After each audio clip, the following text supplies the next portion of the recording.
This 3-Minute Egg is sponsored by MCAD, hosting the traveling exhibition Studio Furniture, The Next Generation, opening reception January 22nd, and a lecture by Wendell Castle January 29th.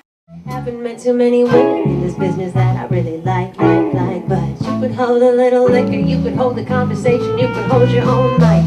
Even that night I learned the truth about your man. You gotta be big to treat pretty girls bad, it's not much.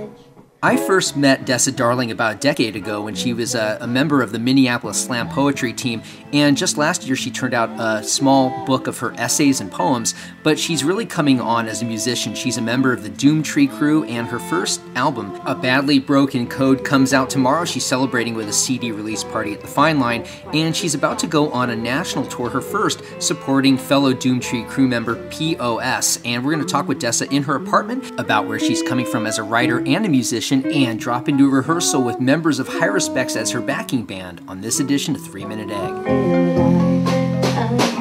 Go home to her while you still can. It's much too late now for drafting up new plans.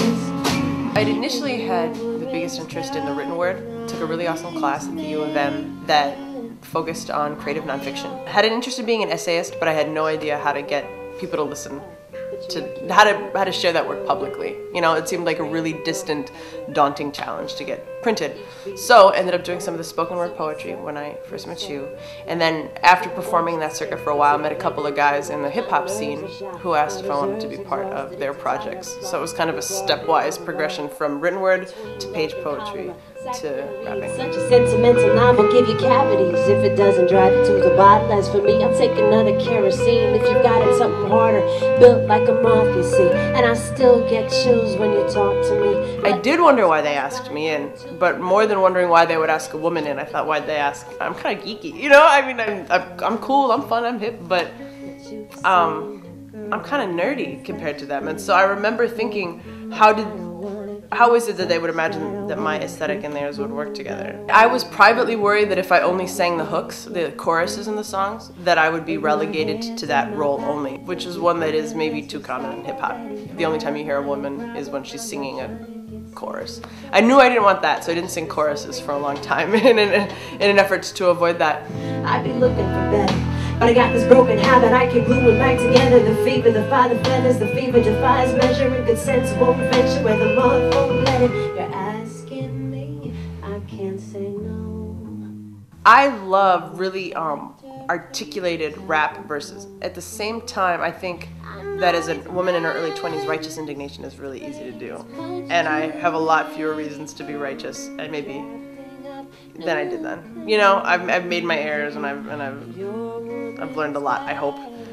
So I still dig the staccato stuff, but I'm not quite as much into the like abject anger. I think the biggest continuing calibration for me has been how far to trust a reader or a listener.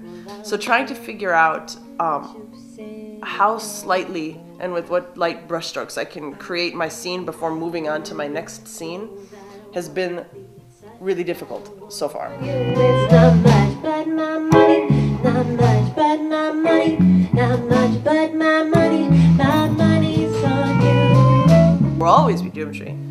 The meaning of that will probably change and exactly how we're tethered to one another, but Doomtree's forever, but we have to give those relationships room to rubber band and expand and contract. Call me up day and night, free drinks and bad advice. And it's not much.